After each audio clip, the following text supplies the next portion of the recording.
Good morning everybody. So, hari ini kita mau bahas Perpres nomor 7 tahun 2019 tentang penyakit akibat kerja atau yang biasanya kita kenal PAK, penyakit akibat kerja. Jadi, penyakit akibat kerja merupakan penyakit yang disebabkan oleh pekerjaan dan atau lingkungan kerja itu sendiri. Penyakit akibat kerja memang harus mendapatkan perhatian khusus dan pengawasan yang lebih baik, sebab di hari-hari ini banyak sekali yang berbuat curang dan belum mematuhi kewajiban dalam hal bertanggung jawab atas pekerja-pekerjanya dalam penanganan penyakit akibat kerja dan memastikan setiap pekerja mendapatkan hak-haknya dalam mengklaim jaminan kecelakaan kerja jika sampai terjadi PAK di tempat kerja. Nah, penyakit akibat kerja dikelompokkan menjadi 4. Yang pertama, penyakit yang disebabkan pajanan faktor yang timbul dari aktivitas pekerjaan. Yang pertama, faktor kimia, bisa dari bahan-bahan kimia berbahaya. Terus, yang kedua, faktor fisika, bisa dari kebisingan, getaran, pencahayaan, dan lain-lain. Terus faktor biologi, penyakit, infeksi atau parasit bisa dari penyakit yang diderita oleh pekerja-pekerja itu sendiri. Terus ada juga jenis-jenis parasit tersendiri tertentu yang dapat membahayakan kesehatan dan keselamatan pekerja itu sendiri.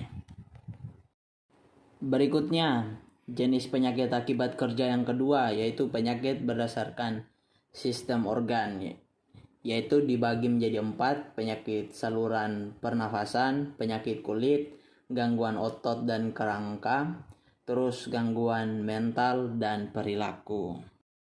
Yang ketiga, penyakit kanker akibat kerja. Jadi banyak banget penyakit kanker yang dapat diderita oleh pekerja sebagai resiko dari pekerjaan. Banyak sekali, tapi ini hanya beberapa sebagai contoh, antara lain yaitu bensene, terus asbestos, bischloromethyltren, beruiden, dan garamnya, dan masih banyak lagi. Itu beberapa contohnya. Yang terakhir, penyakit spesifik lainnya. Maksudnya apa? Yaitu penyakit yang disebabkan oleh pekerjaan atau proses kerja di mana penyakit tersebut ada hubungan langsung antara paparan dengan penyakit yang dialami oleh pekerja yang dibuktikan secara ilmiah dengan menggunakan metode yang tepat. Contoh penyakit spesifik ini seperti nistagmus pada penambang, itu salah satunya. Nah, terus sekarang timbul pertanyaan, gimana sih cara pencegahan dari penyakit akibat kerja? Jadi pencegahan yang bisa kita lakukan tuh ada 3. Yang pertama, pencegahan primer atau health promotion. Bisa dengan perilaku sehat, terus identifikasi faktor bahaya di tempat kerja, perilaku kerja yang baik, olahraga, dan gizi seimbang. Untuk pencegahan yang kedua yaitu pencegahan sekunder atau specific protection dengan pengendalian melalui perundang-undangan, yaitu regulasi, terus pengendalian administratif dengan mengatur jam kerja pekerja itu, terus rotasi pekerjanya, dan lain-lain sebagainya. Terus ada juga pengendalian teknis meliputi substitusi, isolasi, ventilasi, dan yang paling penting juga APD atau alat pelindung diri, dan pengendalian jalur kesehatan seperti imunisasi. Terus yang ketiga, pencegahan tersier atau early diagnosis dan prompt treatment, yaitu pemeriksaan kesehatan prakerja, terus pemeriksaan kesehatan berkala, surveillance, pemeriksaan lingkungan kerja secara berkala, pengobatan segera bila ditemukan gangguan pada pekerja, terus pengendalian segera di tempat kerja.